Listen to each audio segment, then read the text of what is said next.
السلام عليكم ورحمة الله وبركاته. نحمده ونصلي على رسوله الكريم. قال الله عز وجل في القرآن العظيم: أعوذ بالله من الشيطان الرجيم. بسم الله الرحمن الرحيم. الله لا إله إلا هو الحي القيوم لا تأخذه سنة ولا نوم. صدق الله المولانا العظيم ওয়াসাদাকা রাসূলুহুন নবিয়ুল কারীম। সুপ্রিয় দর্শক মণ্ডলী, বিশ্বের যে প্রান্ত থেকে চোখ রেখেছেন নিউজ 24 পর্দায় আপনাদের প্রিয় অনুষ্ঠান ইসলাম আমরাকে দেখার জন্য সকলকে স্বাগত জানাচ্ছি। আজকের এই অনুষ্ঠানে আমরা আলোচনা করব রিজিক দাতা একমাত্র রব্বুল আলামিন, তিনি আমাদেরকে রিজিক দিয়ে থাকেন। রিজিক বলতে আমরা কি বুঝি, এ বিষয় নিয়ে কথা বলার জন্য আমাদের সাথে আছেন বিশিষ্ট ইসলামী চিন্তাবিদ, Islamic scholar doctor Mohammad Jabed Ahmad, সহকারী অধ্যাপক, ইসলামী আরবি বিশ্ববিদ্যালয়। আসসালামু আলাইকুম ওয়া রাহমাতুল্লাহি ওয়া বারাকাতুহু। ওয়া আলাইকুম আসসালাম ওয়া রাহমাতুল্লাহ। মুহতারাম, কেমন আছেন? আলহামদুলিল্লাহ, আপনি কেমন আছেন? আলহামদুলিল্লাহ, আল্লাহ তাআলা খুব ভালো রেখেছেন। আজকে আপনার কাছে আমরা জানবো যে রিজিকের মালিক তো রব্বুল আলামিন, নিঃসন্দেহে কোনো সন্দেহ নেই, এবং ঈমানের অংশ। আল্লাহ তাআলা বিশ্বজাহানকে পরিচালনা করেন, রিজিক দিয়ে থাকেন, নেয়ামত দিয়ে থাকেন। আসলে রিজিক বলতে শুধুমাত্র অর্থ সম্পদই না, অন্য কিছু আছে, সুস্থতা, সন্তান ইত্যাদি সকল কিছু রিজিকের মধ্যেই শামিল কিনা, আপনার কাছে আমরা এই সম্পর্কে শুনবো। আপনাকে অনেক অনেক ধন্যবাদ। বিষয়টি অত্যন্ত গুরুত্বপূর্ণ। এই পৃথিবীকে মহান আল্লাহ রাব্বুল আলামিন সৃষ্টি করেছেন। তার সকল সৃষ্টিজীব, মানুষ সহ সকল সৃষ্টিজীবের রিজিক দাতা একমাত্র আল্লাহ রাব্বুল আলামিন। যদি আমরা বিশেষ করে মানুষের কথা বলি, মানুষের উপর আল্লাহর যে সমস্ত নেয়ামত রাজি রয়েছে, ধরুন আমাদের সুস্থ দেহ, পুরো দেহের যে সমস্ত অঙ্গ প্রত্যঙ্গ রয়েছে, আমাদের সন্তান সন্ততি, আমাদের নেককার স্ত্রী, যাবতীয় যে সমস্ত অর্থ সম্পদ সহ যা কিছু আল্লাহ রাব্বুল আলামিন আমাদের দিয়েছেন নেয়ামত রাজি, সবগুলি আল্লাহর পক্ষ থেকে রিজিক। এই রিজিক দেওয়ার মালিক একমাত্র আল্লাহ রাব্বুল আলামিন। তিনি রিজিকের ফয়সালা করে থাকেন একেবারেই যখন একটা সন্তান মায়ের গর্ভে আসে, তৃতীয় 40 দিন, অর্থাৎ প্রথম 40 দিন তো সেটা বীর্যে থাকে, বীর্যের পরে সেটা রক্তে পরিণত হয়, রক্ত থেকে মাংসে পরিণত হয়। ঠিক মাংসে পরিণত হওয়া অবস্থায় মহান আল্লাহ রাব্বুল আলামিন মায়ের উদরে একজন ফেরেশতা প্রেরণ করেন। সেই ফেরেশতা সেই বাচ্চার 4টি জিনিস লিপিবদ্ধ করেন। তার মধ্যে প্রথম তার রিজিক, তার মৃত্যু, তার ভালো মন্দ, তার আমল, এই 4টি জিনিস ফেরেশতা লিপিবদ্ধ করেন। তো এটা বলার অপেক্ষা রাখে না যে আল্লাহ রাব্বুল আলামিন সেই মানুষ সৃষ্টি করার সাথে সাথেই তার রিজিকের ব্যবস্থা করে দেন, এবং এটি আল্লাহ রাব্বুল আলামিন ছাড়া কাহারও পক্ষে সম্ভব নয় যে আল্লাহ রাব্বুল আলামিন কাউকে রিজিক বেশি দেন, কাউকে কম দেন। যাকে কম দেওয়া হয় সেটাও আল্লাহ পরীক্ষা করেন, যাকে রিজিক বেশি দেন, বাড়িয়ে দেন, সেটাও পরীক্ষা করেন। কিভাবে?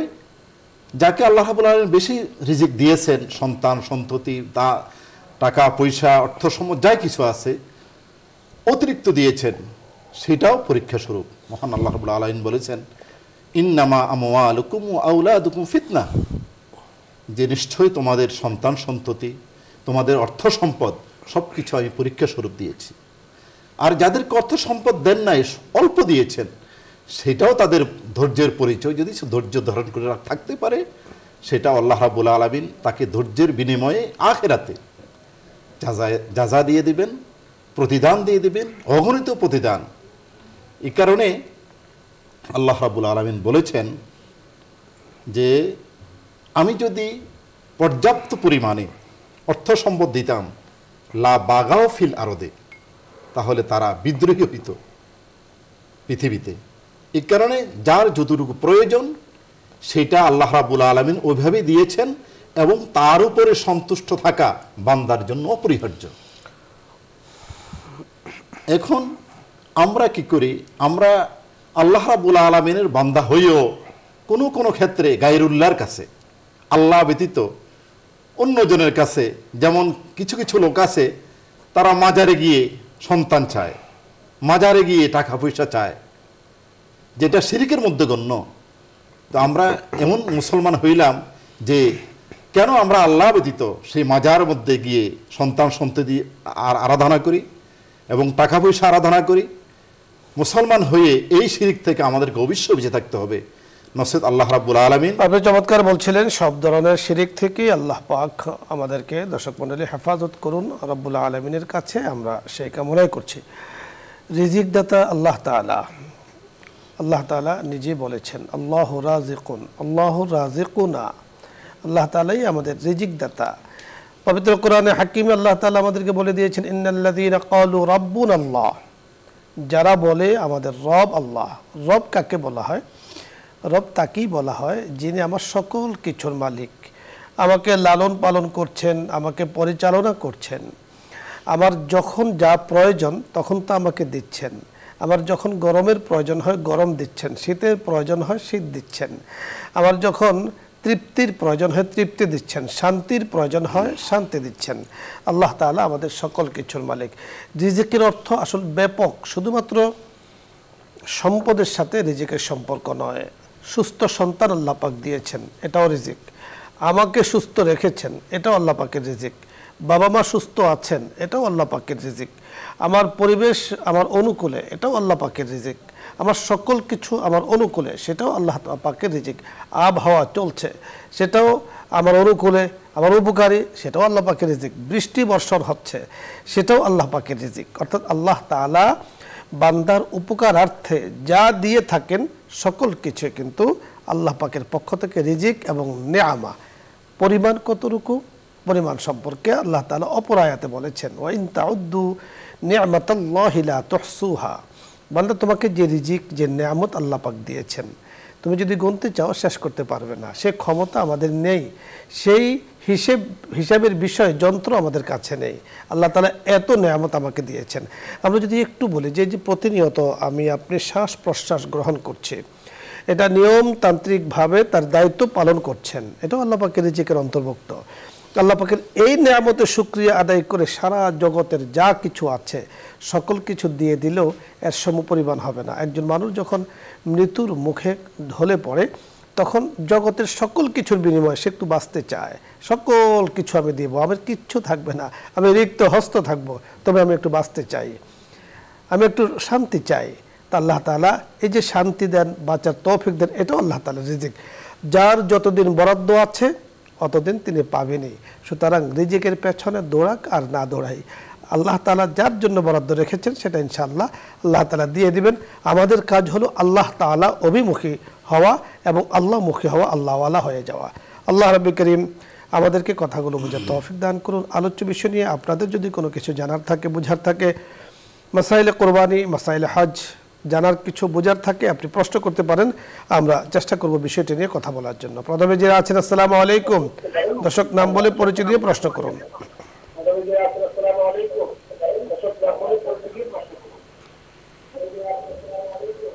যে দর্শক শুনতে পেয়েছেন, প্রশ্ন করুন।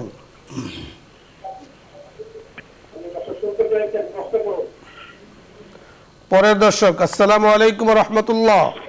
হ্যালো, আসসালামু আলাইকুম। ওয়ালাইকুম আসসালাম। আপনি প্রশ্ন করুন। হ্যালো, আপনি কথা বলুন, আমি শুনতে পাচ্ছি। এই যে কুরবানি সম্পর্কে একটু কথা বলতাম। বলুন। আমরা যে 7 ভাগে কুরবানি দিই, তো এটা কি 7 ভাগে কুরবানি না হয় যদি 7 ভাগে 6 ভাগে 6 জনের কুরবানি দিই, তাহলে এটা কি ঠিক হবে? আপনার কথাগুলো যতটুকু বুঝতে পেরেছি, কোরবানি সংক্রান্ত মাসআলা জানতে চেয়েছেন। ওনার জানার বিষয় হলো শেখ 7 ভাগে কোরবানি দেয়া, এটা তো ঠিক আছে। 6 ভাগে দেওয়া যাবে কিনা, 5 ভাগে দেওয়া যাবে কিনা একটা পশুতে, যেগুলোতে দেয়া যায়?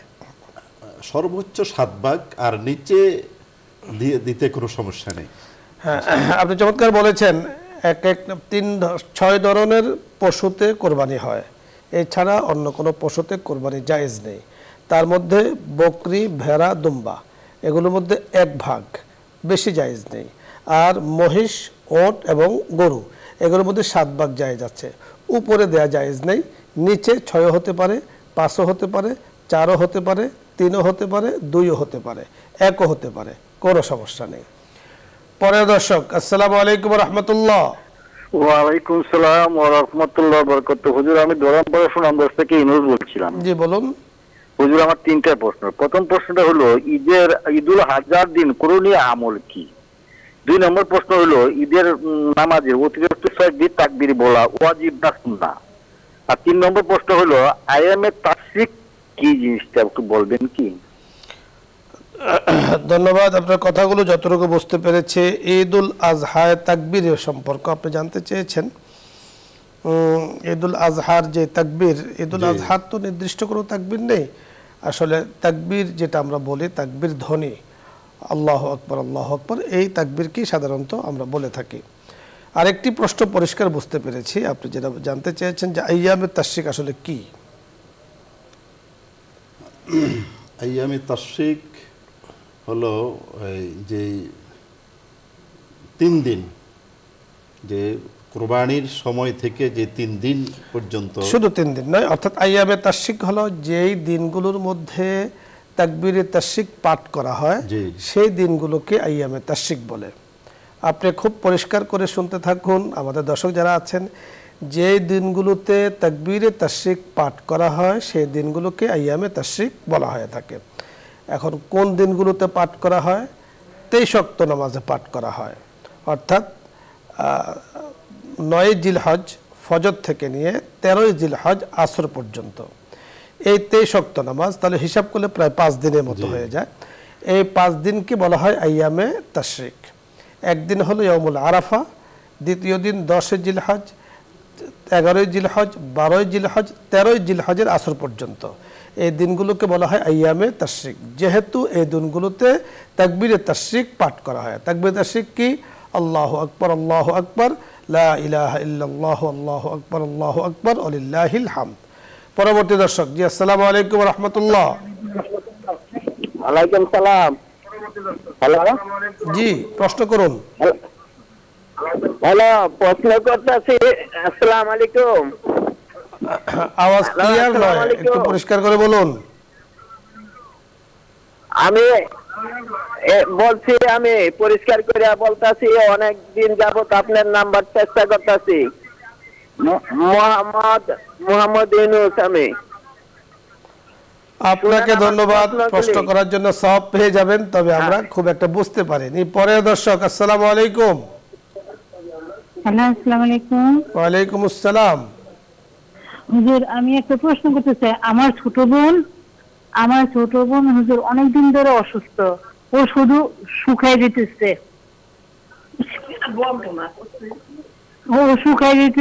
ওর শরীর স্বাস্থ্য মানে একদম শুকাই দিতেছে। ও ডাক্তার দেখাইছে, কোনো ডাক্তারই হইতেছে না, কোনো ডাক্তারই হুজুর মানে ওষুধ ছাড়তেছে না, ওর সমস্যা ছাড়তেছে না, ও শুধু শুকাই দিতেছে।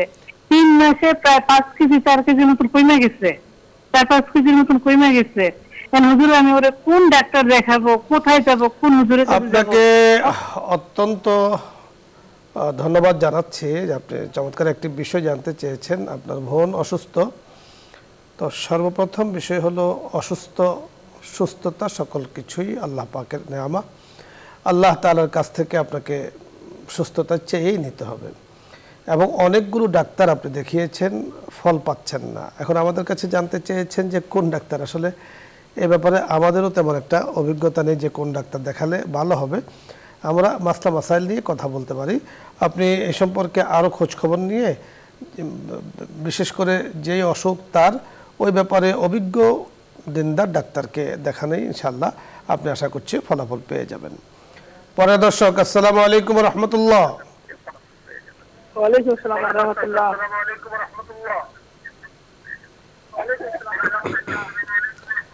কেমন আছেন আপনারা? জি আলহামদুলিল্লাহ, আল্লাহ তাআলা ভালো রেখেছেন। আচ্ছা হুজুর, আমি একটু কুরবানি বিষয়ে প্রশ্ন করছিলাম। সেটা হচ্ছে যে অনেকজন টিভির ভলিউম কমিয়ে কথা বলি। খাসিরা অনেকজন নাকি বলছে খাসি কোরবানি হবে না। ধন্যবাদ, আমরা বুঝতে পেরেছি যতটুকু আপনি জানতে চেয়েছেন। অনেকেই আপনাকে বলেছেন খাসি কোরবানি হবে না। যিনি বলেছেন উনি কোন অ্যাঙ্গেল থেকে বলেছেন, কিভাবে বলেছেন তা তো আমাদের জানা নেই। আমরা যতটুকু জানি যে খাসির বয়স হয়েছে 1 বছর, হ্যাঁ, তো তার দ্বারা কিন্তু আপনি কোরবানি দিতে পারবেন, কোনো সমস্যা নেই। শুধু খাসি নয়, ভেড়া দিয়েও দিতে পারবেন, দুম্বা দিয়েও দিতে পারবেন। এখন যিনি বলেছেন খাসি দ্বারা কোরবানি হবে না, এটা ওনার কাছে জিজ্ঞেস করলে হবে, ভালো জানতে পারবেন যে আসলে কোন খাসি দ্বারা কোরবানি হবে না। ধন্যবাদ আপনাদেরকে। শেখ, আপনাকেও ধন্যবাদ জানাচ্ছি। আজকের সুন্দর আয়োজনে আপনারা শরীক হয়েছেন। আল্লাহ রাব্বুল কারীমের কাছে সকলে মিলে দোয়া করি নিজেদের জন্য আসন্ন কোরবানি যাতে আমরা সহি পদ্ধতিতে দিতে পারি, তার জন্য, বিশেষ করে দেশের জন্য। আল্লাহ পাক দেশকে হেফাজত করেন, আগুন পানি থেকে হেফাজত করেন। আমরা যতটুকু শুনতে পাচ্ছি যে বন্যার পানি বিভিন্ন জায়গাতে ইতিমধ্যে ঢুকে পড়েছে। আল্লাহ তাআলা যেন আমাদের এই দেশকে সকল বালা মুসিবত থেকে হেফাজত করেন। সকলে খাস মনে দোয়া করি দেশের জন্য। দরুদ শরীফ পড়ি। আল্লাহুম্মা সাল্লি আলা সাইয়্যিদিনা ওয়া নাবিয়্যিনা ওয়া শাফিঈনা ওয়া হাবিবিনা ওয়া মাওলানা মুহাম্মদ সাল্লাল্লাহু আলাইহি ওয়া আলা আলিহি ওয়া আসহাবিহি ওয়া বারাকা ওয়া সাল্লাম। আস্তাগফিরুল্লাহ রাব্বি মিন কুল্লি যামবিন ওয়া আতুবু ইলাইহি লা হাওলা ওয়া লা কুওয়াতা ইল্লা বিল্লাহিল আলিয়্যিল আযীম। আলহামদুলিল্লাহি রাব্বিল আলামিন ওয়াস সালাতু ওয়াস সালামু আলা সাইয়্যিদিল আমবিয়াই ওয়াল মুরসালিন ওয়া খাতামিন নাবিয়্যিন ওয়া আলা আলিহি ওয়া আসহাবিহি আজমাইন। ইয়া কারীম ইয়া রহিম ইয়া যাল জালালি ওয়াল ইকরাম ইয়া রাহিমাল মাসাকিন ইয়া আল্লাহ ইয়া কারীম। আমরা গুনাহগার বান্দারা জুম্মার দিন জুমার সালাত আদায় করে মাওলাই করিম নিউজ 24 এর মাওলাই করিম চ্যানেলে বসে আপনার শাহী দরবারে হাত তুলেছে। সুন্দর বসুন্ধরায় মাওলাই করিম কত নিয়ামত আপনি দিয়েছেন, মাওলাই করিম কত নিয়ামত আপনি দিয়েছেন, কত শুকরিয়া আদায় করব, যতই করি শেষ হবে না, যতই শুকরিয়া আদায় করি অনেক অনেক কম। ইয়া করিম, মেহেরবানি করে আমাদের দোয়াকে, আমাদের শুকরিয়াকে আপনি কবুল ও মঞ্জুর করে নেন। ইয়া করিম, মাওলাই করিম নিউজ 24 কে কবুল করে নেন, ইসলাম আমরাকে, বসুন্ধরা পরিবারকে, তামাম জাহানের উম্মতে মুসলিমার পরিবারকে, আমাদের পরিবারকে মেহেরবানি করে আপনি কবুল করে নেন। বসুন্ধরা গ্রুপের খেদমতকে আপনি কবুল করে নেন। মাওলাই করিম চেয়ারম্যান মহোদয়কে, পরিবার সদস্যবৃন্দ যারা আছেন, আমাদের যারা আছে, ওগো করিম আপনার কাছে আমরা বরকতময় রিজিক চাই। মেহেরবানি করে তার ফয়সালা আপনি করে দেন। মেহেরবানি করে সুস্থতার নিয়ামত দান করেন। দেশের জন্য কল্যাণের ফয়সালা করে দেন। দেশের মানুষের উপরে রহম করম দান করেন। বন্যার ধ্বনি আমরা শুনতে পাচ্ছি। মাওলাই করিম অসহায়দের উপরে আপনি সাহায্য নুসরত করেন। ইয়া আল্লাহ, এই দেশকে সব ধরনের বালা মুসিবত থেকে, আকাশের বালা মুসিবত থেকে, জমিনের বালা মুসিবত থেকে, পানির বালা মুসিবত থেকে, মানুষের বালা মুসিবত থেকে মেহেরবানি করে আপনি হেফাজত করেন। মাওলাই করিম বাবা মাকে আমরা যারা হারিয়েছি, মেহেরবানি করে তাদেরকে মাফ করে দেন। জান্নাতি জিন্দেগি দান করেন। জাহান্নামের সাথে তামাম যোগাযোগগুলো বন্ধ করে দেন। ইয়া আল্লাহ, পরিবারের উপরে খায়র বারাকাত দ্বারা ভরপুর করে দেন। আল্লাহুম্মা বারিক লানা ফি হায়াতিনা, আল্লাহুম্মা বারিক লানা ফি হায়াতিনা ওয়া আমওয়ালিনা ওয়া আজওয়াজিনা ওয়া যুররিয়াতিনা কুররাতা আয়ুন ওয়াজআলনা লিল মুত্তাকিনা ইমামা। আমিন বিহুরমাতি সাইয়্যিদিল মুরসালিন। আলহামদুলিল্লাহি রাব্বিল আলামিন।